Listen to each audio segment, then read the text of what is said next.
Captain Jeremiah Blackjack Morrison had pillaged 100 coastal towns, but he'd never seen his monkey steal a child's shoe. The leather slipper lay on the deck of the Raven's Revenge, tiny and worn, still warm from a small foot that had kicked and struggled during the raid. His crew celebrated their latest conquest, while the monkey, Patches, chittered innocently from the rigging above. Something about that small shoe gnawed at Morrison's weathered conscience. In 30 years of piracy, he'd learned to silence such feelings, but this time was different. The shoe belonged to someone barely old enough to walk, someone who was now barefoot and terrified because of his crew's actions. As his men counted stolen gold and shared rum, Morrison found himself staring at the jungle coastline they'd just left behind. What kind of man had he become when a child's shoe could haunt him more than all the treasure in his hold? Before we jump back in, tell us where you're tuning in from, and if this story touches you, make sure you're subscribed, because tomorrow I've saved something extra special for you. The Raven's Revenge cut through Caribbean waters like a blade through silk, her black sails full of evening wind. Morrison stood at the helm, one hand gripping the wheel while the other unconsciously fingered the brass compass that had belonged to his father. The instrument's weight felt heavier tonight, as if the moral direction it once represented had somehow shifted. His crew moved about the deck with practiced efficiency. These men had followed him through countless battles, their loyalty earned through shared danger and mutual profit. Samuel Crow Hendricks, his first mate for 15 years, approached with the ship's manifest tucked under his weathered arm.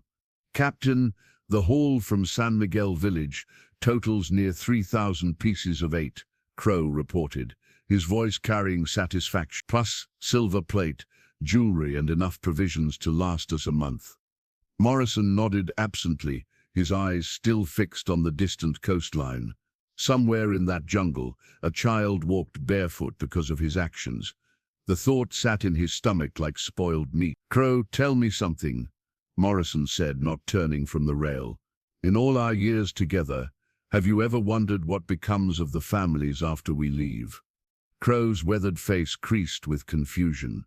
"Captain, they rebuild, I suppose.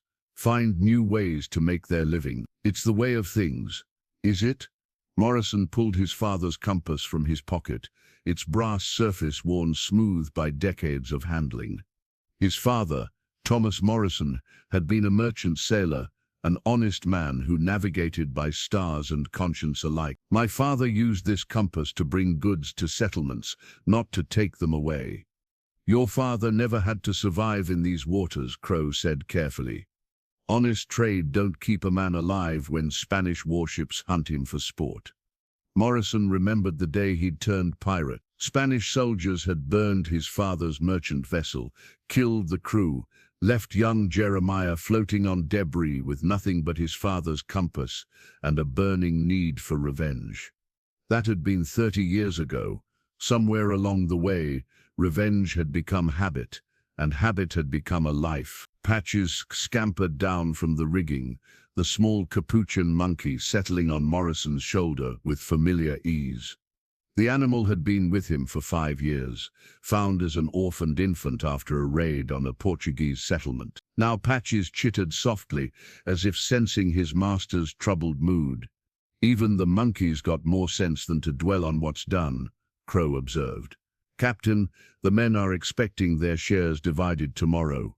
They're already making plans for Port Royal." Morrison watched his crew at their evening tasks. Big Tom Hartley mended sail, with the patience of a man who understood that attention to detail meant survival. Young Pete Dawson cleaned his pistol while humming a tune his mother had taught him before consumption took her. These were not evil men by nature, but necessity had shaped them into something harder. "Crow, you've known me longer than any man aboard this ship," Morrison said. "In your honest opinion, what manner of man have I become?" The first mate studied his captain's profile in the fading light. Morrison was still imposing at 52, his dark hair streaked with silver, his body hardened by decades of fighting and sailing. But tonight something in his bearing seemed different, as if the confidence that had always defined him had developed crack. "You're the finest captain I've served under," Crow answered. "Fair with the crew, deadly with enemies, and clever enough to keep us all breathing when lesser men would have seen us hanged years ago." "That's not what I asked."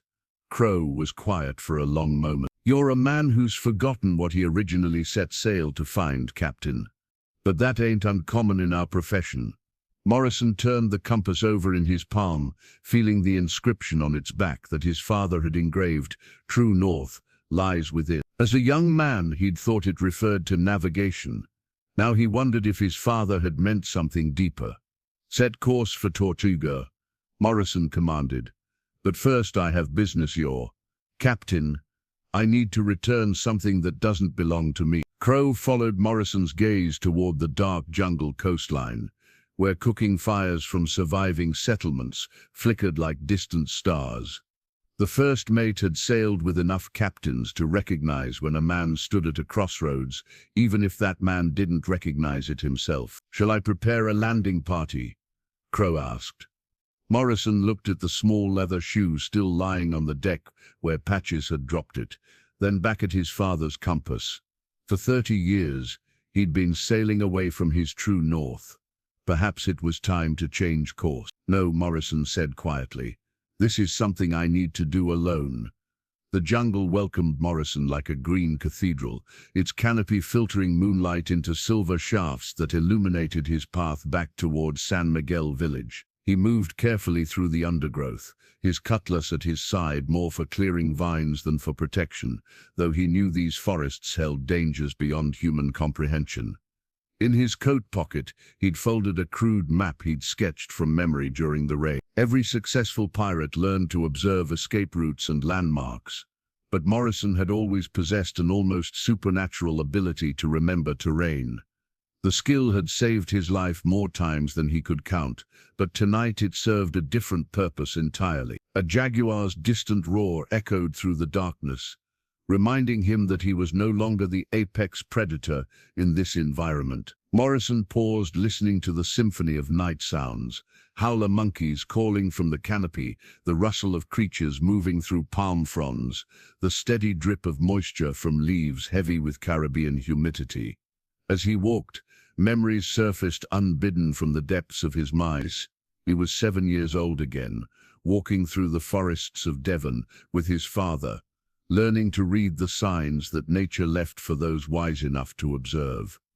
His father had taught him that every broken branch told a story, every animal track revealed the passage of life through wilderness. "A man who can read the forest can survive anywhere, Jeremiah," his father had said, kneeling beside a stream to show him how water carved its path through stone.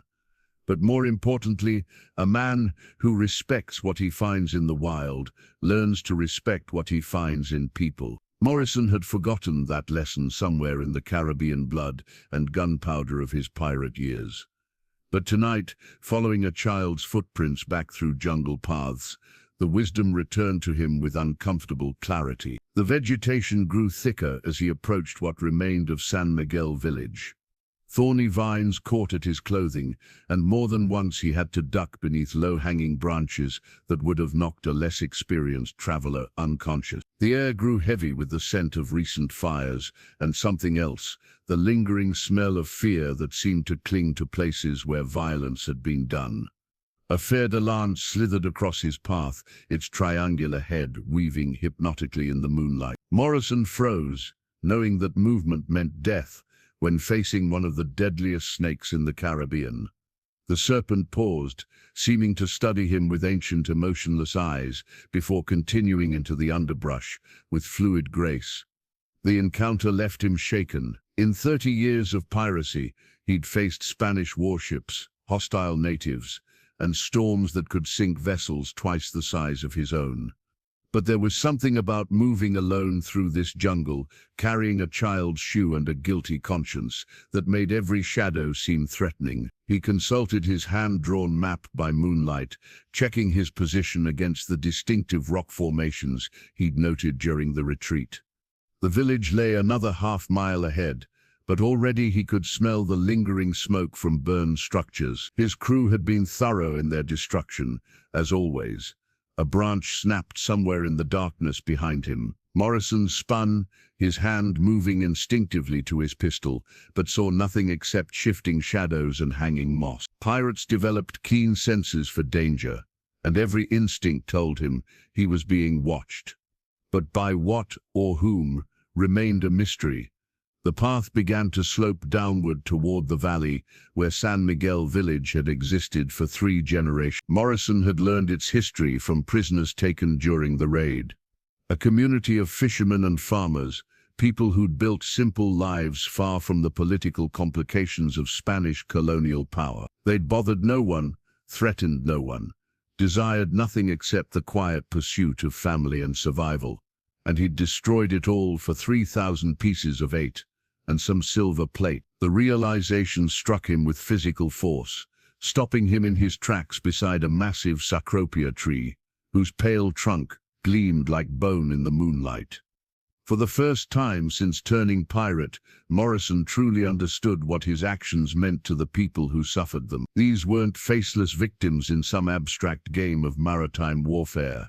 They were fathers and mothers, children and grandparents, people whose hopes and dreams had been scattered like ashes on Caribbean winds. His father's compass seemed to grow heavier in his pocket. Thomas Morrison had taught his son that a man's true north wasn't found in magnetic attraction to distant poles, but in the moral principles that guided his choices. Jeremiah had spent 30 years sailing in the opposite direction, and now he wondered if it was possible to find his way back to the course his father had charted for him. The village lights appeared through the trees ahead, not the warm glow of hearth fires, but the cold flicker of flames still consuming what his crew had left behind. San Miguel village lay before Morrison like a wound that refused to heal. What had been a thriving community of 43 families now resembled a graveyard of dreams. Charred beams jutted from collapsed roofs like broken ribs, and the acrid smell of burned thatch still hung in the humid air despite the hours that had passed since his crew's departure. Morrison walked slowly through what had been the main street, his boots crunching on debris that told stories of interrupted lives. A child's wooden horse lay half buried in ash, its painted mane scorched but still visible. Cooking pots scattered in haste still contained the remnants of what had been someone's dinner, beans and rice that would never be eaten, meals that would never nourish the families who had prepared them with love and hope. In the village center, where a simple wooden cross had marked the community's spiritual heart, Morrison found something that stopped him cold. Partially buried beneath fallen timber and roof tiles, a prayer book lay open to a page that had somehow survived the flames. The leather cover was charred beyond recognition, but the parchment pages, though browned at the edges, remained legible. He knelt and carefully extracted the book, brushing away ash and splinters. The page that faced upward contained a passage in Spanish that his years of Caribbean piracy had taught him to read. "Forgive them, Father, for they know not what they do." The irony was not lost on him. Here, in the ruins of a community he had destroyed, he held words of forgiveness that he had no right to receive. Morrison closed the prayer book gently and tucked it inside his coat. The weight of it against his chest felt like an accusation, but also like a possibility he was not yet ready to name. Moving deeper into the village, he began to notice details that his crew's efficiency had obscured during the raid. This had been a place where people cared for one another. Gardens had been carefully tended, with vegetables planted in neat rows and herbs growing near kitchen doors where cooks could easily gather seasonings for family meals. Flower boxes beneath windows showed that even in their simple lives, these people had created beauty. In what had been the schoolhouse, Morrison discovered evidence of the community's dedication to their children's futures. Slates covered with carefully practiced letters lay scattered among the rubble, and a world map, painstakingly drawn by hand, still clung to one partially standing wall. Someone here had dreamed of education, of expanding young minds beyond the boundaries of their small village. The sight of those abandoned lessons hit Morrison harder than any sword thrust he'd ever received. These children had been learning about the world beyond their jungle home, perhaps dreaming of adventures on distant seas, and he had brought them adventure in the form of terror and destruction. He found personal belongings scattered throughout the ruins like accusatory evidence. A woman's shawl, delicately embroidered with hummingbirds, caught on a thorn bush where its owner had dropped it in flight. A man's fishing nets, carefully mended and maintained, lay tangled among the debris of what had been his home. Wedding rings glinted in the moonlight, abandoned in panic by people who had valued escape over material possessions. But it was in the ruins of what had clearly been a family's modest home that Morrison discovered something that shattered the last of his emotional defenses. Among the scattered belongings, he found a collection of children's toys, simple figures carved from rotewood, a doll sewn from fabric scraps, a spinning top painted in bright colors that had somehow survived the flames. These toys had been made with love, crafted by parents who had little money but unlimited devotion to their children's happiness. Morrison picked up the wooden doll, noting the careful stitching of its dress, the loving detail in its painted face. Some mother had spent hours creating this treasure for her daughter, working by lamplight after long days of cooking and cleaning and caring for her family. Now that same mother was somewhere in the jungle darkness, holding her daughter close and wondering if the pirates would return. The child was probably crying for her lost shoe and her abandoned doll, not understanding why their safe world had suddenly become a place of running and hiding and fear. Morrison clutched the doll against his chest and felt something break inside him, something that had been holding back 30 years of accumulated guilt and suppressed conscience. For the first time since his father's death, Captain Jeremiah "Black Jack" Morrison wept. He wept for the families he had destroyed, for the children he had orphaned, for the man he had allowed himself to become. The prayer book in his coat seemed to pulse against his heart like a second heartbeat, its message of forgiveness both impossible and necessary. Beyond the burned village, Morrison discovered where he had hoped to find a trail of small footprints pressed into the soft earth, near the river's edge. The tiny impressions led away from San Miguel toward the deeper jungle, one foot bare, the other still wearing what must have been a matching shoe to the one Patches had stolen. Morrison knelt beside the clearest rinse, measuring it against his palm. The child who had made these marks could not have been more than 4 years old, small enough that each step in the muddy ground told a story of struggle. The footprints wandered sometimes as if their maker had been confused or frightened, and beside them ran larger tracks, adults who had guided the child through their escape into unknown wilderness. Following the trail required all of Morrison's tracking skill. The fleeing villagers had been clever, avoiding obvious paths and sticking to rocky ground where possible to hide their passage. But fear and haste had made them careless in places, and Morrison's years of hunting both prey and treasure had taught him to read the subtle signs that most men would miss. A broken twig here, hanging at an unnatural angle where someone had pushed through dense undergrowth. Disturbed moss there, scraped from a fallen log where refugees had climbed over obstacles too high for small children to navigate alone. The trail painted a picture of desperate flight, families carrying everything they could manage while moving as quickly as possible away from the horror that had consumed their homes. 2 hours into his tracking, Morrison found something that stopped him cold. Caught on a thorny vine at child height, a small wooden cross swayed gently in the night breeze.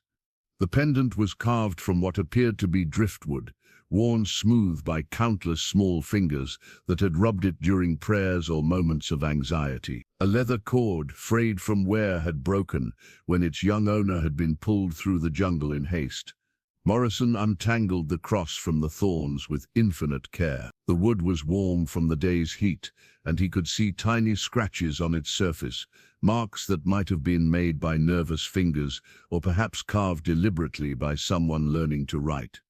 On the back, burned into the wood with a hot nail, were the initials I.S. Isabella Santos. Somehow Morrison knew with absolute certainty that this cross belonged to the child who had lost her shoe. The connection between artifact and owner felt as undeniable as a magnetic pull, And for the first time since beginning this journey, he had a name for the small person whose barefoot steps he followed through the darkness. The trail grew more challenging as it led deeper into jungle territory that Morrison had never explored. Ancient trees towered overhead, their canopy so thick that moonlight barely penetrated to the forest floor. Vines hung like serpents from every branch, and the air grew heavy with the scent of rotting vegetation and exotic flowers that bloomed only in darkness. Strange sounds echoed through the wilderness, the splash of something large moving through distant water, the rustle of creatures he couldn't identify, and always the background symphony of insects that seemed to grow louder as he moved further from civilization. Morrison had spent most of his adult life on the open ocean, where dangers were visible and enemies could be met with cannon and cutlass. This jungle environment made him feel small and vulnerable in ways that naval battles never had. A howler monkey's territorial roar exploded from the canopy above, so close and sudden that Morrison instinctively reached for his pistol before realizing the animal posed no direct threat. But the sound reminded him that he was an intruder in a world governed by rules he didn't understand, following a trail that might lead anywhere. The footprints led him across a narrow stream where someone had placed stepping stones to help the children cross safely. Morrison paused at the water's edge, noting how carefully the adults had arranged rocks to create a bridge that even the smallest refugees could navigate. Even in their panic and desperation, these people had looked after one another with a care that Morrison found both touching and condemning. As he balanced across the makeshift bridge, Isabella's wooden cross clutched carefully in his weathered hand, Morrison found himself wondering what kind of man he might have become. If he had grown up in a community like San Miguel, would he have learned the same instinctive care for others that these villagers showed even in their darkest hour?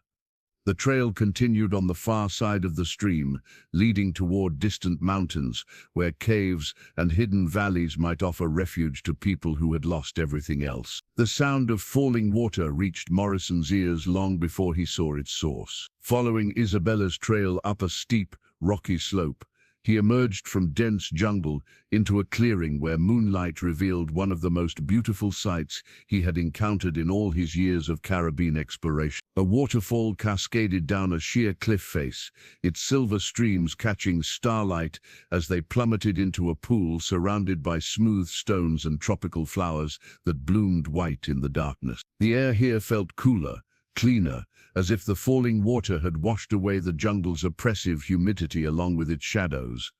But Morrison's attention quickly focused on something far more significant than natural beauty. The small footprints he had been following led directly to the base of the waterfall, and then simply vanished, as if their maker had been swept away by the rushing water, or perhaps lifted into the air by divine intervention. Confused and increasingly worried about the child's fate, Morrison began examining the area more carefully.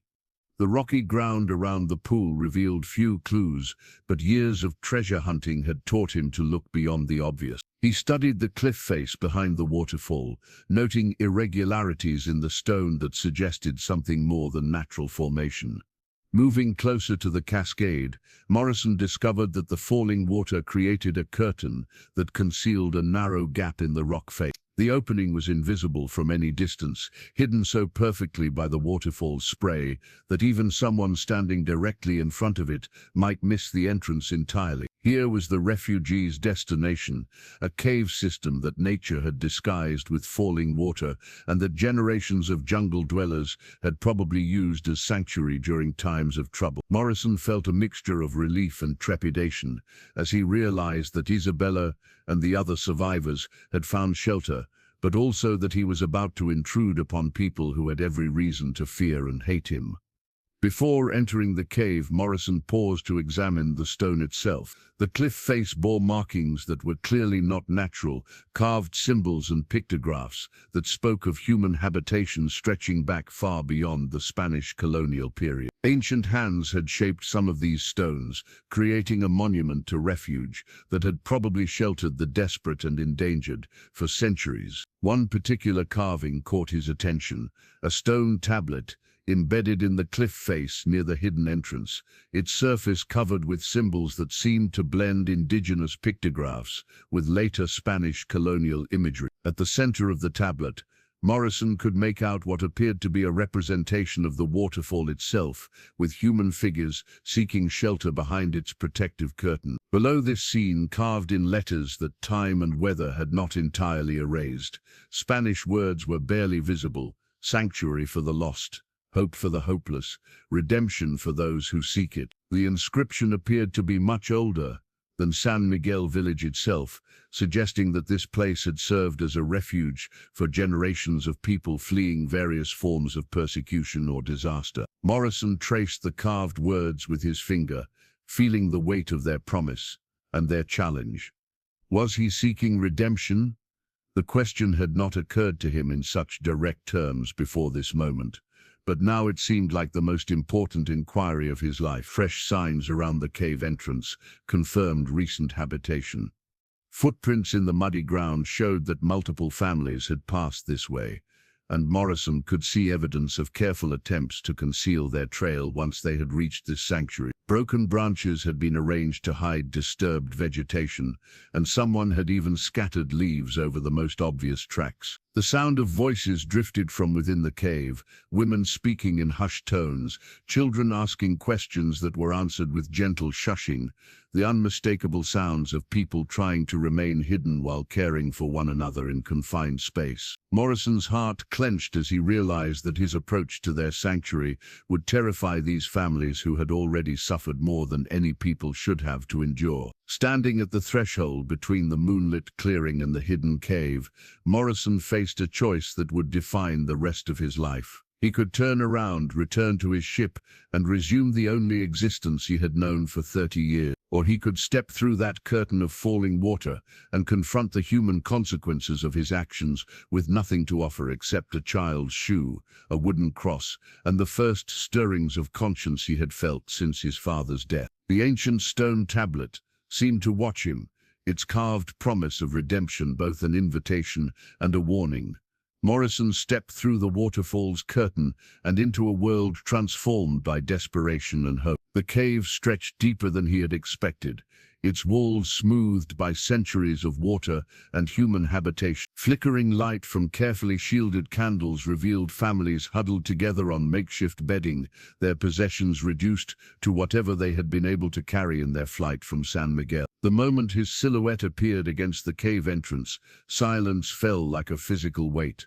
Women pulled their children closer, men reached for whatever weapons they possessed, and the sound of frightened breathing filled the enclosed space. Morrison raised his hands slowly, showing that he carried no drawn weapons, but the gesture did little to ease the terror that his presence had brought to their sanctuary. A young woman emerged from the deeper shadows, her dark eyes blazing with protective fury, despite the fear Morrison could see beneath her courage. She wore a simple dress that had been torn during the flight through the jungle, and her long black hair was bound back with what appeared to be a strip of cloth torn from her skirt. But it was her hands that caught Morrison's attention, delicate fingers that still wore a thin gold wedding band, despite everything she had lost. "You," she whispered, her voice carrying both recognition and condemnation. "You're the pirate captain. You're the one who destroyed our home." Morrison nodded slowly, not trusting his voice to remain steady. Behind the young woman, he could see other faces emerging from the cave's shadows.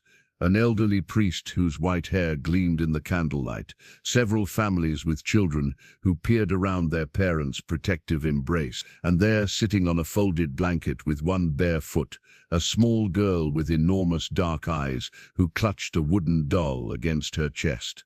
Isabella Sant, the child whose shoe had started this entire journey, looked up at Morrison with the solemn curiosity that only very young children possessed. She seemed unafraid, perhaps too young to fully understand the terror that his presence represented to the adults around her. "My name is Maria Santos," the young woman continued, her chin raised in defiance despite her obvious fear. "My husband, Carlos, died trying to protect our village from your men. He was a carpenter, A good man who never harmed anyone in his entire life. You killed him for a few pieces of silver and some food that we needed to feed our families. Each word hit Morrison like a physical blow. He had known intellectually that his raids caused death and suffering, but he had never before been forced to confront a widow who could name her husband's murderer and describe exactly what his death had cost their family. "I came to return something," Morrison said quietly, reaching into his coat with movements slow enough not to alarm anyone. He pulled out Isabella's small leather shoe, holding it where everyone could see. "Your daughter lost this during the raid." Isabella's eyes widened with delight, and she scrambled to her feet with the unsteady movements of a very young child. "My zapato. Mama, the man found my zapato." Maria's expression shifted from fury to confusion as she watched her daughter approach Morrison without fear. Isabella held up her bare foot, wiggling her toes as if to demonstrate her need for the missing shoe. "How did you find us?"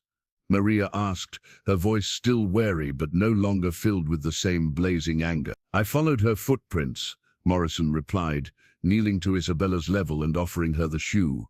"I wanted to make sure she wasn't walking barefoot through the jungle." As Isabella struggled to put on her shoe, Morrison noticed the other survivors watching this exchange with expressions that ranged from amazement to suspicion. An elderly man who could only be Father Miguel stepped forward, his weathered face studying Morrison with the penetrating gaze of someone accustomed to looking into human souls. "You came alone," the priest observed. Once Morrison helped Isabella with her shoe's leather ties, his large, scarred hands gentle with the delicate task. "Because I needed to see what my actions had cost these people. Because I needed to understand what kind of man I had become." "And what have you learned?" Father Miguel asked. Morrison looked around the cave at the faces surrounding him, people who had lost everything because of his greed and violence, yet who had found the strength to care for one another in their darkest hour. Maria's wedding ring caught the candlelight, a symbol of love that survived even death. Isabella smiled up at him with the innocent trust that only children possessed. "I've learned that I've been sailing in the wrong direction for 30 years, Morrison answered. As the initial shock of Morrison's presence began to fade, the survivors slowly began to share their stories. Father Miguel gestured for Morrison to sit on a flat stone that served as a crude bench, and one by one, the refugees found their voices to speak of what they had lost and how they had found their way to this hidden sanctuary. Maria spoke first, her voice steady despite the pain that shadowed her words. "Carlos and I had been married for 6 years. We had planned to expand our house this year, to make room for more children. He had already begun gathering the wood, selecting each piece with the care he brought to everything he built." She touched her wedding ring unconsciously. "He died protecting our neighbor's children, trying to help them escape while your men set fire to their home." An elderly woman named Elena Vasquez told Morrison about her husband's fishing boat, destroyed in the harbor, while he tried to save the nets that represented 40 years of careful work. "Miguel was 73 years old," she said, tears streaming down her weathered cheeks. "He should have run with the rest of us, but he couldn't bear to watch his life's work burn. Your men cut him down while he stood in water that barely reached his knees." Young Pedro Morales, barely 16, described watching his father's workshop burn, with all the tools and partially completed furniture that supported their family. "Papa taught me to carve wood into beautiful things," Pedro said, holding up hands that were already developing the calluses of a craftsman. "He said that creating something useful with your own hands was the closest a man could come to touching God's work." Each story carved deeper into Morrison's conscience. These were not abstract victims of maritime warfare, but individuals whose dreams and plans and daily joys he had destroyed for the sake of gold that would be spent and forgotten within a few months of their taking it. But it was the children's stories that affected him most profoundly. They had created a small collection of toys from whatever materials they could find in their new cave home. Dolls, fashioned from torn cloth and stuffed with dried grass, wooden animals carved with crude knives from driftwood, simple games made from pebbles and scratches in the cave's sandy floor. Isabella showed him her treasures with the proud generosity of a child who had not yet learned to hoard her possessions against loss. A doll made from her mother's torn petticoat, its face painted with berry juice and charcoal. A wooden horse that her father had carved for her 3rd birthday, its mane still soft despite the rough treatment it had received during their flight. "My papa made this for me," Isabella said, placing the horse in Morrison's palm with complete trust. "He said every little girl should have a horse to carry her to magical places." The horse was exquisite work, its proportions perfect and its details lovingly rendered. Carlos Santos had possessed real artistic skill, the kind of talent that might have made him famous had he lived in a world that valued beauty over conquest. Morrison turned the carving over in his hands, feeling the smoothness that came from hours of patient sanding and the warm polish that resulted from being handled with love. He was a master craftsman, Morrison said quietly. "He was going to teach me his trade," Pedro added. "I was to be his apprentice as soon as I turned 17. Now I have no teacher, no tools, and no home where I could practice what he had already begun to show me." Father Miguel had been listening to these exchanges with the patient attention of a man accustomed to hearing confessions and offering comfort. Now he leaned forward, his aged hands clasped in front of him as he studied Morrison's face. "These people have shared their losses with you," the priest said. "Perhaps you would share what brought you to our sanctuary tonight." Morrison looked around the cave at the faces watching him with expressions that had evolved from terror to curiosity. He reached into his coat and pulled out the burned prayer book he had found in the village ruins, placing it carefully on the stone between himself and Father Miguel.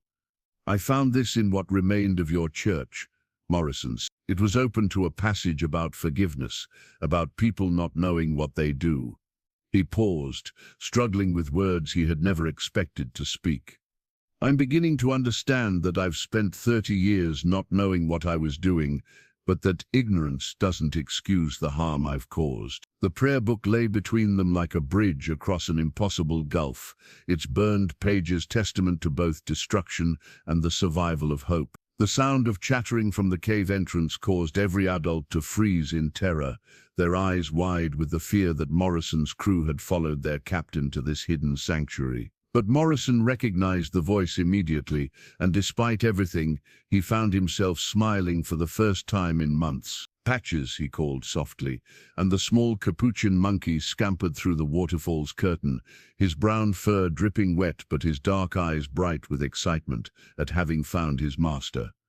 The children's reaction was immediate and transformative. Where moments before they had been solemn listeners to adult conversations about loss and guilt, now they became delighted observers of the small creature who shook water from his fur and looked around the cave with obvious curiosity.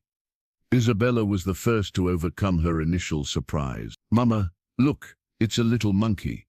She clapped her hands together, and Patches responded by tilting his head and making a series of soft clicking sounds that seemed almost conversational. The monkey wore a small leather collar that Morrison had crafted years ago, when Patches was still young enough to need restraint during their ship's movements in rough seas. The collar bore a brass plate engraved with Morrison's ship insignia, a raven in flight carrying a cutlass in its talons. It was a symbol of everything Morrison had been, now worn by the creature who had inadvertently started his journey toward becoming something different. "He won't hurt anyone," Morrison assured the adults, though the children needed no such reassurance. Young Pedro approached slowly, his hand extended in friendship, and Patches examined his fingers carefully before deciding that this new human was acceptable. Within minutes, the monkey had become the center of attention for every child in the cave. He demonstrated his ability to hang from the cave's lower rocky projections, performed what appeared to be a small dance when Isabella clapped rhythmically, and showed remarkable gentleness when the youngest children wanted to touch his fur. "What's his name?" asked a boy of about 7, whose family Morrison did not remember encountering during the raid, but who had obviously found refuge with the others.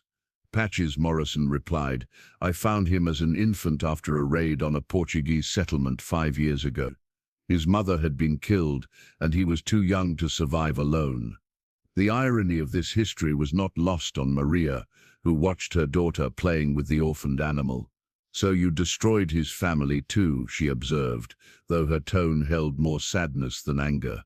"Yes," Morrison admitted. "He seemed to have made a career of destroying families." But Patches appeared to hold no grudges about his origins. He had adapted to his life aboard a pirate ship with the resilience that animals often showed in the face of circumstances beyond their control. Now he adapted just as readily to entertaining frightened children in a hidden cave, as if bringing joy to others was simply his natural role regardless of the setting. Father Miguel watched this interaction with the careful attention of a man who had spent decades observing how grace manifested in unexpected forms. "Your monkey has a gift for healing hearts," he noted. Perhaps he inherited something from his master that his master had forgotten he possessed. Isabella had convinced Patches to sit still while she attempted to braid a flower into his fur, a white blossom that grew near the cave entrance and that she had obviously been saving for some special purpose. The monkey endured this decoration with patient dignity, occasionally chittering what sounded like approval when Isabella explained to him how handsome he looked. "He likes children," Morrison said, watching Patches gently pat Isabella's hand when she finished her handiwork. "On the ship he was always gentler with our youngest crew members, the cabin boys who were barely older than these children. Animals often see things in people that the people themselves have forgotten," Father Miguel replied. "Perhaps your monkey sees the man you could still become, rather than the man you have been." The other children had begun creating games that involved Patches as a willing participant. He would hide behind rocks and pop out when they called his name. He would mimic their hand gestures with remarkable accuracy, and he seemed to understand that his role was to bring laughter to young voices that had heard too much crying in recent days. For the first time since entering the cave, Morrison saw genuine smiles on the faces around him. The laughter of children echoed off stone walls that had witnessed too much sorrow, and even some of the adults found their expressions softening as they watched the simple joy that Patches brought to their makeshift sanctuary. As the children's laughter gradually faded into the quiet conversations of families preparing for sleep, Father Miguel approached Morrison with the slow, deliberate movements of a man who had spent decades learning when and how to offer guidance to troubled souls. The old priest carried with him a set of worn rosary beads, their wooden surface polished smooth by countless prayers and meditations. "Walk with me," Father Miguel said quietly, gesturing toward a deeper section of the cave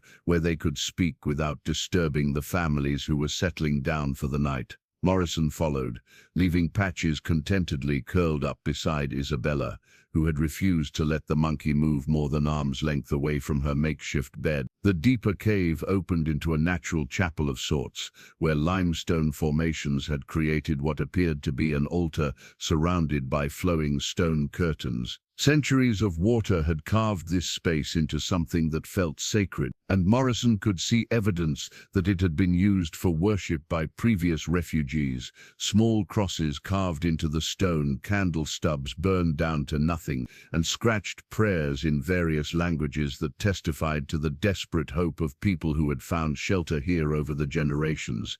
Father Miguel settled himself on a smooth stone ledge and began slowly working his rosary beads through weathered fingers. The repetitive motion seemed to calm him, and Morrison found himself oddly soothed by the soft clicking of wood against wood in the cave's natural silence. 30 years is a long time to carry guilt," the priest said without preamble. "Long enough for it to become so heavy that a man forgets he's carrying it at all." Morrison studied the carved prayers surrounding them, noting how some appeared to be quite recent while others had been worn nearly smooth by time and moisture. "How do you know I've carried it for 30 years? Because guilt that fresh would have driven you away from this cave the moment you saw the pain in Maria's eyes. Only old guilt," Guilt that's been buried under years of justification and necessity could allow a man to sit here listening to the stories of people he's wronged. Father Miguel paused in his prayers to look directly at Morrison. Tell me about the day you became a pirate. The question struck Morrison like a physical blow. He had not spoken of that day to anyone in 3 decades, had barely allowed himself to think about it except in the darkest hours of sleepless nights when memories refused to be suppressed. Spanish warships attacked my father's merchant vessel, Morrison said slowly. They accused him of carrying contraband, though he was as honest a trader as ever sailed Caribbean waters. They killed the entire crew and left me floating on wreckage, watching my father's ship burn. And you swore revenge. I swore to make them pay for what they'd taken from me. My father, his crew, our livelihood, my future as an honest sailor. I was 22 years old and had nothing left except anger and this compass that my father had given me. Morrison pulled his father's brass compass from his pocket, its familiar weight somehow heavier in this sacred space. He always said it would help me find my true north, but I used it to navigate toward 30 years of violence and theft. Father Miguel reached out and touched the compass gently, his fingertips tracing the inscription that Morrison's father had engraved so many years ago. True north lies within, the priest read aloud. What do you think your father meant by that? When I was young, I thought he meant I should trust my own judgment about navigation. Now I think he meant something deeper about moral direction, about the principles that should guide a man's choices. And what has been your true north for these 30 years? Morrison considered the question with the honesty that this place seemed to demand. Revenge at first, then survival, then habit. I've been sailing in circles, Father, following a compass that I broke the day I chose violence over justice.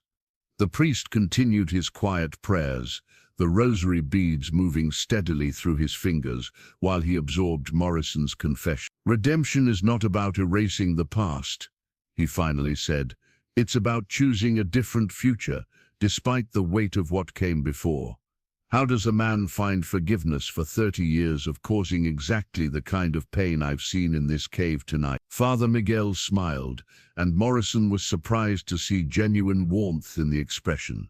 He begins by forgiving himself enough to believe that change is possible. Then he spends whatever time he has remaining proving that belief through his action. Dawn was breaking over Caribbean waters when Crow realized that Captain Morrison had been gone too long. Standing at the helm of the Raven's Revenge, the first mate consulted his pocket watch for the dozenth time and felt the familiar knot of worry that came when his captain's actions defied both logic and precedent. Morrison had never before disappeared for an entire night without explanation. In 15 years of sailing together, Crow had seen his captain face Spanish warships, hurricanes, and hostile natives with the same steady determination, always returning to his ship when he said he would return. This deviation from pattern suggested something more serious than a simple errand. Big Tom, Crow called to the massive sailor who was coiling rope near the mainmast. When did you last see the captain? Yesterday evening, sir. He was standing at the stern rail, looking toward shore and holding that little shoe the monkey dropped. Crow descended to Morrison's cabin, hoping to find some clue about his captain's intentions or destination. The space was spartanly furnished, but meticulously organized, reflecting the discipline that had kept Morrison alive through 3 decades of dangerous living. Charts lay rolled and secured in their proper places, weapons hung cleaned and ready for use, and personal belongings occupied the same positions they had held for years. But on Morrison's writing desk, Crow discovered something that made his blood run cold. The captain's personal logbook lay open, and the recent entries revealed a man wrestling with thoughts and emotions that seemed entirely foreign to the Morrison that Crow thought he knew. The child's shoe haunts me, one entry read. I find myself wondering about the small person who wore it, about whether she's safe, about whether she understands why men like me exist in her world. Another entry, dated just 3 days earlier, 30 years of taking what I wanted, and I can no longer remember why I wanted any of it. The gold spends itself, the rum loses its taste, and the victories feel more like defeats with each passing season. The most recent entry, written in Morrison's careful script the night before his disappearance, struck Crow like a physical blow. I have become something that my father would not recognize, following a compass that points toward nothing worth finding. Perhaps it's time to discover what direction I should have been sailing all along. Crow closed the logbook with shaking hands. In all their years together, Morrison had never shared these doubts with his first mate, never hinted that the life they had built together felt like anything other than the logical response to an unjust world. The entries suggested a man on the edge of transformation, and transformation in their profession usually meant death. Crow, young Pete Dawson's voice called from the deck above, ships approaching from the southeast, Spanish colors. The first mate climbed to the deck and raised his spyglass, confirming what Dawson had spotted. 3 Spanish vessels, close enough to be a threat, but still distant enough to allow escape if the Raven's Revenge departed immediately. Under normal circumstances, Morrison would already be shouting orders and preparing for either battle or flight. "What do we do, sir?" Big Tom asked, his question highlighting the dilemma that Crow had been dreading. The crew looked to Morrison for leadership in moments like these, but Morrison had vanished into jungle darkness, chasing phantoms of conscience that none of them understood. "Ready the ship for departure," Crow ordered, making the decision that his absent captain should have made. "But we don't leave until I know what happened to Morrison." "Sir," Dawson said hesitantly, "begging your pardon, but those Spanish ships will be in cannon range within 2 hours. If the captain ain't back by then..." Crow understood the implication. Loyalty to Morrison had kept this crew together through countless dangers, but loyalty couldn't protect them from Spanish grapeshot if they lingered too long in hostile waters, waiting for a captain who might never return. "Gather 6 men," Crow decided. "We're going ashore to track the captain. The rest of you prepare this ship for immediate departure the moment we return." He selected his tracking party carefully, men who could move quietly through jungle terrain, who could read signs and follow trails, who could be trusted to keep their mouths shut about whatever they might discover regarding their captain's strange behavior. As they lowered the ship's boat and began rowing toward the same coastline where Morrison had disappeared, Crow found himself hoping that they would find their captain quickly, safely, and unchanged from the man they had all followed into countless battles. But Morrison's logbook had revealed a different truth, and Crow feared they were about to discover that Captain Black Jack Morrison was already gone, replaced by someone none of them would recognize. In the depths of the cave sanctuary, Morrison sat with Maria Santos as dawn light filtered through the waterfall's curtain, discussing something that would have been unthinkable just days earlier: how to help the survivors escape to safety and begin new lives far from the reach of pirates and colonial authorities alike. Maria had spread her husband's tools across a flat section of cave floor: chisels, planes, measuring devices, and saws that represented not just Carlos's profession, but his dreams of building something lasting for his family. Each tool showed signs of careful maintenance and loving use, the handles worn smooth by skilled hands that would never hold them again. Carlos always said that good tools could help a man build a future anywhere, Maria said, running her fingers along the edge of a hand plane that gleamed despite the cave's dim light. "He taught me to use some of them," said a woman should know how to create as well as nurture. Morrison examined the tools with the appreciation of someone who had learned to value fine craftsmanship during his years of looting it from others. These implements represented honest work, the kind of labor that created rather than destroyed, that built communities instead of scattering them to the winds. "There's a settlement called Puerto Escondido, 3 days' journey north of here," Morrison said, consulting his mental map of the Caribbean coastline. "It's far enough from the main shipping routes to avoid attention, but established enough to offer work for people with skills like your husband possessed." Father Miguel had joined their planning session, bringing with him the practical wisdom of a man who had helped other refugees find new lives after losing everything to violence or natural disaster. I have contacts in Porto Escondido, the priest confirmed. The community there values skilled craftsmen, and they ask few questions about people's past troubles. But how would we get there safely? Asked Elena Vasquez, the elderly widow whose husband had died protecting his fishing nets. We have children, elderly people, no supplies for such a journey. Morrison had been considering this problem throughout the night, weighing resources and risks with the strategic mind that had kept him alive through 30 years of dangerous living. I can provide supplies, weapons for protection, and guides who know the safest routes through the jungle. Your crew? Maria asked, suspicion evident in her voice. Some of them, yes. But Maria, you need to understand something about the men who sail with me. They're not evil by nature. Most of them turned to piracy for the same reasons I did, because honest life seemed impossible after losing everything to forces beyond their control. Morrison picked up one of Carlos's chisels, testing its edge against his thumb and marveling at the perfect sharpness that spoke of professional pride.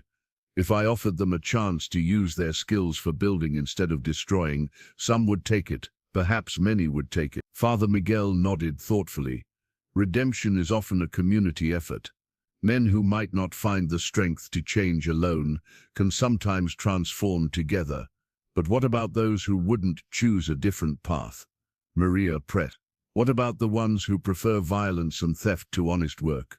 Morrison's expression grew serious.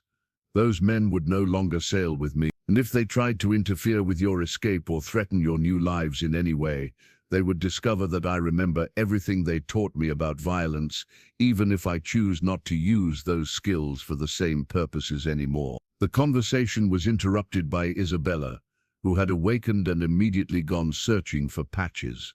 She found the monkey perched near the cave entrance, apparently fascinated by the way morning light played through the falling water. Senor Morrison, Isabella said, approaching with the fearless confidence of a child who had decided that he was safe. Patches wants to go outside. Can we show him the pretty flowers? Morrison looked to Maria, who nodded her permission. Together they followed Isabella and Patches through the waterfall's curtain into the crystal morning air of the hidden valley. The beauty of this place struck Morrison anew in daylight. Exotic birds called from trees heavy with fruit. Butterflies danced among flowers that bloomed in colors he had never seen, and the sound of the waterfall created a constant music that seemed to wash away the stain of human ugliness from the world. Isabella began gathering flowers for another of her decorating projects, while Patches investigated everything within reach with the curiosity of an explorer. Watching them play together in this natural paradise, Morrison felt something shift in his heart, a certainty that whatever the cost, whatever the risk, these people deserved a chance to rebuild their lives in peace. We'll leave tonight, he decided aloud, under cover of darkness, before my crew comes looking for me. Crow and his tracking party found Morrison's trail easier to follow than expected, but what they discovered at its end shattered every assumption they had held about their captain's character and intention. The first mate crouched beside the waterfall pool, studying footprints in the muddy ground that told a story he could barely comprehend. "Captain's been here all right," muttered Jack Stevens, one of the crew's best trackers, "but he ain't alone. Look at these prints, women, children, whole families by the looks of it." Crow examined the evidence with growing unease. Morrison's distinctive boot prints were clearly visible among the others, but they showed no signs of struggle or pursuit. Instead, they appeared to move in concert with the refugee tracks, as if their captain had somehow joined the very people they had been raiding just days before. "There's something behind that waterfall," observed Big Tom, whose massive frame made him useful for more than just intimidation. "The way them prints just disappear, it's like they walked straight into the rock face." The sound of voices echoing from behind the cascading water confirmed Tom's suspicion. Crow drew his cutlass, motioning for his men to do the same, but uncertainty gnawed at him. In 15 years of following Morrison into battle, he had never encountered a situation quite like this one. "Captain Morrison," Crow called out, his voice carrying over the sound of falling water. "We know you're in there.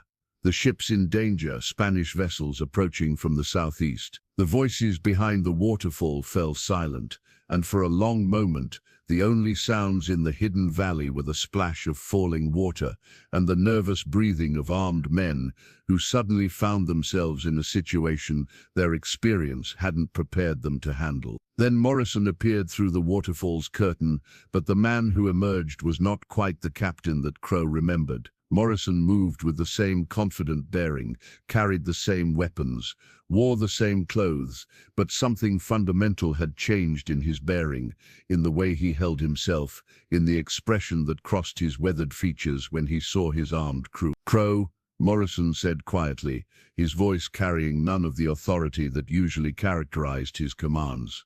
"You shouldn't have come here. Captain, what in blazes are you doing?"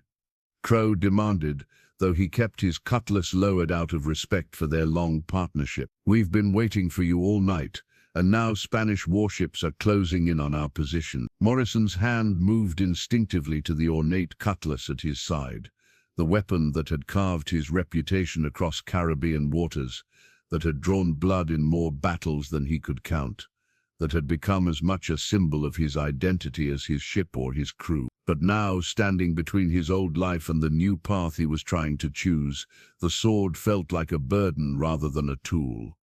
"I've been learning about the consequences of our actions," Morrison replied, his eyes scanning the faces of men who had followed him through countless dangers. "About the families we've destroyed, the lives we've ruined, the children we've orphaned." "Captain," Jack Stevens interjected, "we've always known raiding meant casualties. It's the nature of the business. Can't let it affect our judgment now.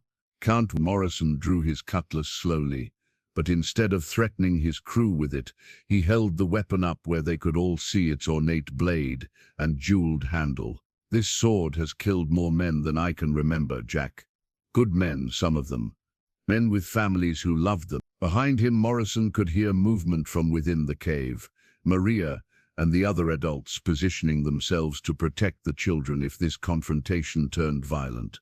The thought of these refugees caught in a battle between him and his crew made his stomach clench with fear and guilt. "We need to leave, Captain," Crow said urgently. "Whatever's got into you, we can discuss it once we're safely away from those Spanish ships." "I'm not going back to the ship, Crow. Not to continue what we've been doing."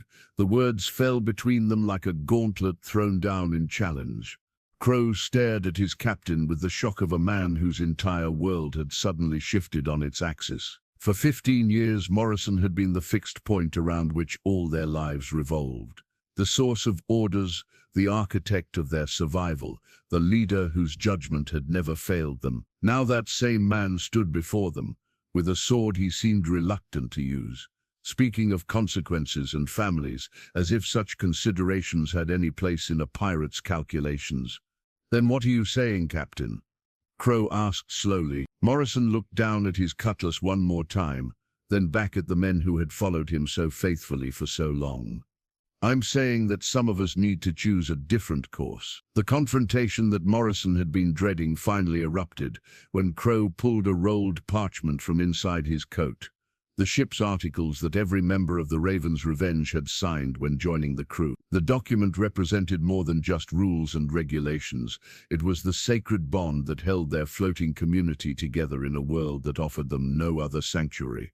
"These are the articles you swore to uphold, Captain," Crow said, unrolling the parchment with ceremonial gravity. "Article 5 states that no crew member shall abandon his shipmates without proper notice and fair division of shares.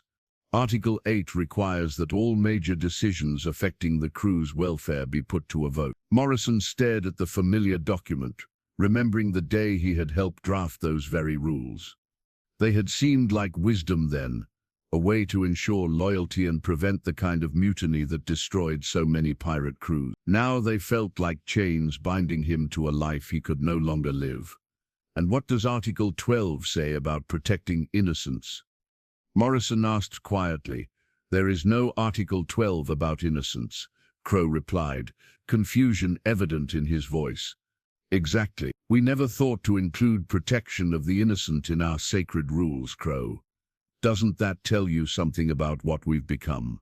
Big Tom shifted nervously, his massive hands tightening on his cutlass as he sensed the dangerous tension building between captain and first mate. Behind them, several crew members had taken positions that would allow them to support either side if this confrontation turned violent. Jack Stevens broke the tense silence.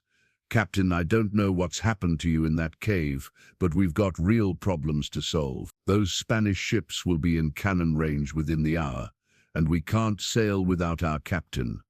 "Then choose a new captain," Morrison said, his words hitting the assembled crew like a physical blow.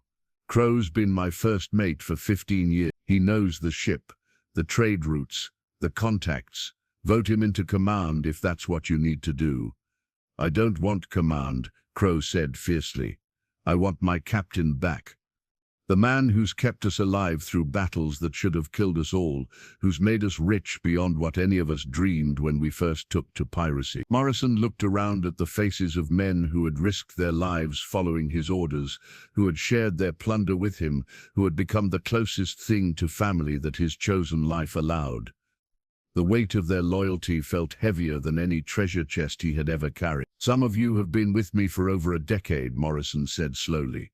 "You've seen me make decisions that cost good men their lives, that turned us into exactly the kind of predators we once claimed to fight against." He gestured toward the cave behind him. "In there are families whose lives we've destroyed, children who will grow up fatherless because of raids I ordered. That's the business we chose," Stevens argued. "Every man here knew the risks when he signed those articles. But did we know the cost?" Morrison countered. "Did we count the innocent lives we'd take, the communities we'd scatter, the children we'd orphan? Or did we just convince ourselves that other people's suffering was acceptable as long as we profited from it?" Young Pete Dawson, barely 20 and still trying to prove himself worthy of the crew's respect, stepped forward with the reckless courage of youth. "Captain, maybe you're right about some things. Maybe we have taken more than we needed, hurt people who didn't deserve it. But that doesn't mean we have to abandon everything. We could be more selective, target only Spanish military vessels, avoid settlements with families." Morrison saw genuine hope in the young man's eyes and felt his heart break a little more. Pete still believed that their profession could be reformed, that pirates could maintain their way of life while somehow avoiding its inherent cruelties.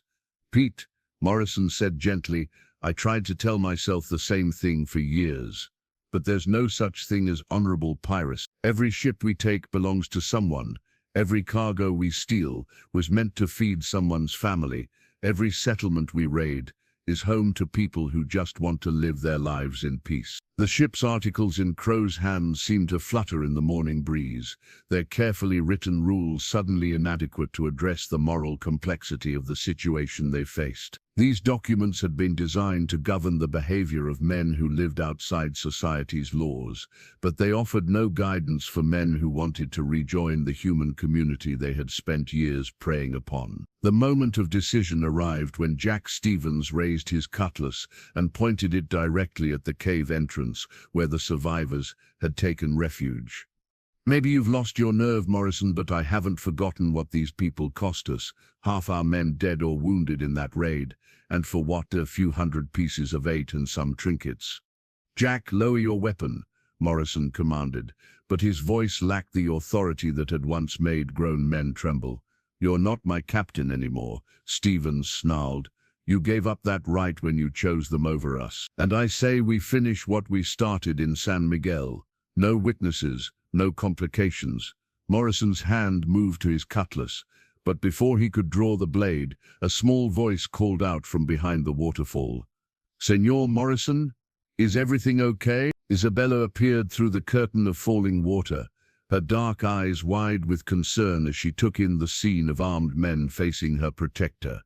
She held Patches in her arms, the monkey chittering nervously as he sensed the tension in the air. The sight of the child, the same child whose lost shoe had started this entire journey, transformed the confrontation from an abstract debate about loyalty and morality into something immediate and personal. Morrison stepped protectively in front of Isabella, his body forming a barrier between her innocence and the violence that threatened to explode around them. "There she is," Stevens said with ugly satisfaction. "The little girl whose shoe started all this madness. Maybe if we finish what should have been finished in the village, you'll remember where your loyalties belong." Morrison drew his cutlass in one fluid motion, the ornate blade singing as it cleared its sheath. For 30 years this sword had been an extension of his will, a tool of violence that had carved his reputation across Caribbean waters. Now, for the first time, he would use it not to attack the innocent, but to protect them. "Jack, you'll have to go through me to reach that child, and I promise you, that's a fight you won't survive." Stevens lunged forward with the reckless aggression of a man who had convinced himself that his former captain had grown soft and weak. But Morrison's reflexes, honed by decades of deadly combat, had not abandoned him along with his moral compass.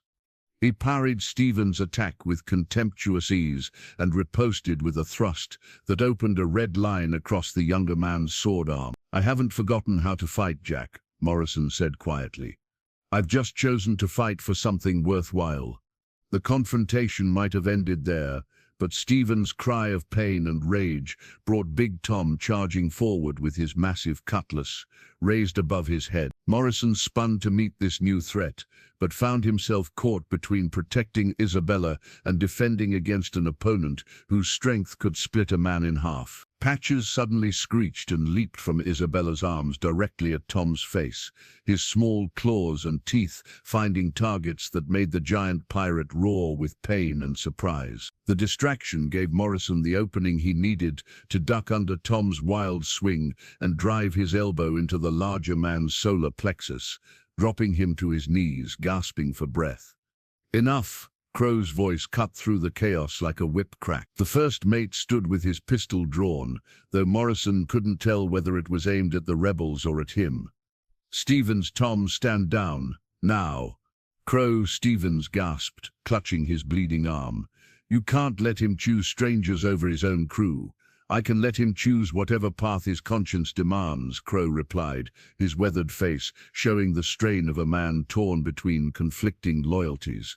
"And any man who threatens that child will answer to me personally." Morrison felt a surge of gratitude toward his longtime first mate, but also a deep sadness at the realization that their partnership was ending. Behind him he could hear Maria and the other adults emerging from the cave, drawn by the sounds of combat despite the danger. Young Pete Dawson looked around at the scene of violence and made his own choice. "Captain Morrison, if you're truly done with piracy, then I'm done too. These people deserve better than what we gave them." One by one, Morrison watched his crew divide themselves into those who would follow his new path, and those who remained committed to the only life they had ever known. The shoe that had started this transformation lay forgotten in the muddy ground, but Isabella herself stood safely behind Morrison's protective stance, her trust in him absolute despite the violence that had erupted around her. As he looked down at the child's upturned face, Morrison knew there was no going back to what he had been.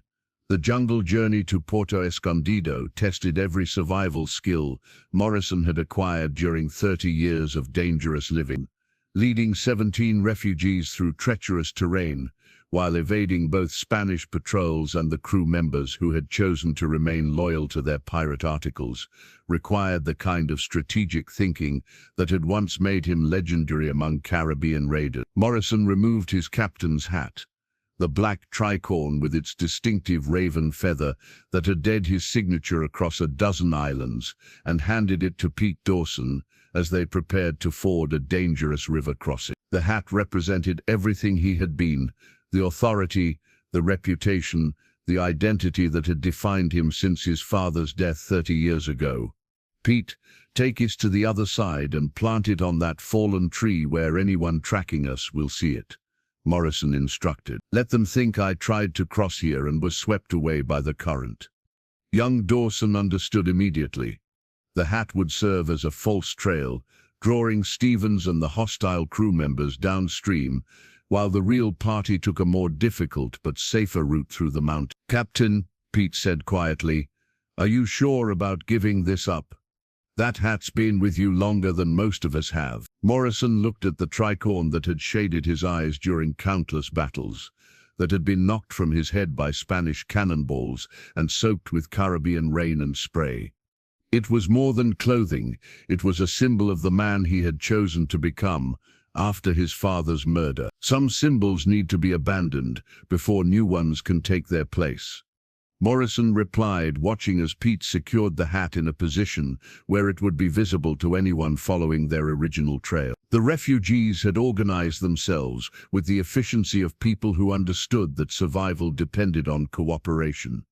Maria carried supplies that Father Miguel's age made difficult for him to bear, while Elena Vasquez helped shepherd the youngest children across difficult terrain. The older children, including Isabella, had been paired with adults who could assist them when the path grew too challenging for small legs to navigate safely. Patches had appointed himself as the expedition's scout, ranging ahead to investigate obstacles and dangers before returning to report his findings with a complex series of chatters and gestures that Morrison had learned to interpret over their years together. The monkey's presence seemed to calm the children during the most difficult portions of their journey, and his natural alertness to danger had already warned them away from 2 Spanish patrol camps. As they climbed higher into the mountains, Morrison found himself walking beside Father Miguel, who moved with the steady determination of a man accustomed to long journeys in service of others. The priest carried a walking stick, carved from hardwood, and wore the simple brown robes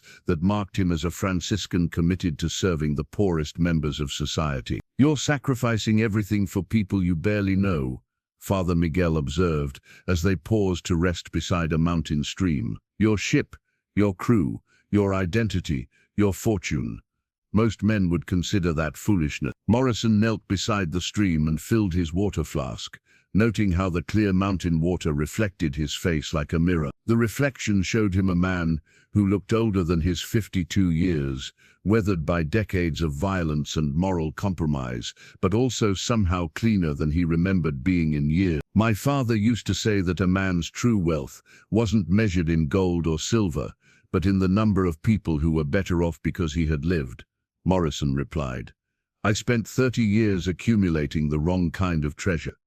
The most dangerous moment of their journey came when Spanish soldiers appeared on the trail ahead, forcing the entire party to hide in a narrow cave, while armed men searched the area for escaped pirates. Morrison positioned himself at the cave entrance, ready to sacrifice his life buying time for the refugees to escape through a back passage that Pete had discovered. For 2 hours they waited in absolute silence, while Spanish voices echoed through the mountains, sometimes coming close enough that Morrison could hear individual conversations about bounties and rewards for captured pirates. Isabella sat pressed against his side, her small hand clutching his coat, while Patches remained motionless in her arms, as if he understood that even his usual chatter could bring disaster. When the soldiers finally moved on, continuing their search in a different direction, Morrison realized that his willingness to die for these people had completed his transformation from predator to protector. The man who had once terrorized Caribbean settlements was gone,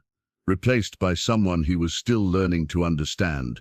Puerto Escondido welcomed the refugees with the quiet generosity that characterized communities built by people who had themselves once fled from hardship and violence. The small coastal settlement, hidden in a protected bay and surrounded by mountains that discourage casual visitors, had become home to craftsmen, farmers, fishermen, and merchants who valued peace above profit. Morrison spent 3 days helping the survivors establish themselves in their new home, using the last of his pirate gold to purchase tools, supplies, and materials that would allow them to rebuild their lives with dignity. Maria found work with a furniture maker who desperately needed someone with her knowledge of wood finishing techniques, while Elena Vasquez was welcomed by fishermen who respected her lifetime of experience. reading weather patterns and ocean conditions. The children adapted with the resilience that young hearts possessed, finding playmates among the settlement's established families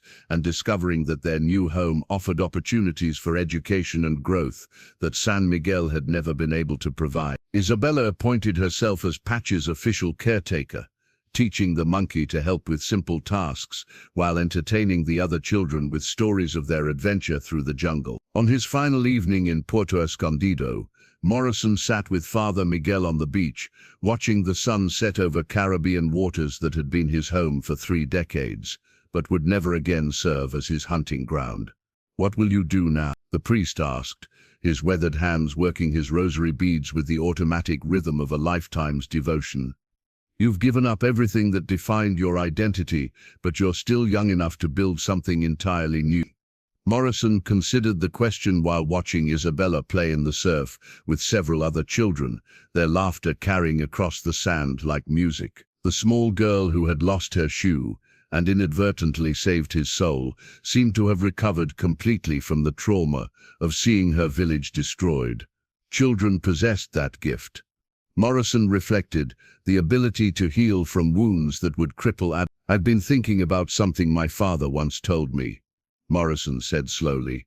"He said that navigation wasn't just about reading charts and following compass bearings. The best sailors, he claimed, were the ones who could help other ships find safe harbor when storms threatened to drive them onto rocks." Father Miguel smiled, understanding the metaphor immediately. "And there are many storms in these waters, many ships in danger of being wrecked on the rocks of violence and desperation." From his coat pocket, Morrison pulled a new compass, not the brass instrument that had belonged to his father, but a simple, practical device that Father Miguel had blessed during their journey through the mountains. The priest had inscribed it with a single word, Esperanza. "I'm going to find other pirates who might be ready to change course," Morrison said, holding the compass up to catch the last rays of sunlight. "Men like Pete Dawson, who joined crews because they saw no other option for survival, but who might choose differently if they believed a different choice was possible."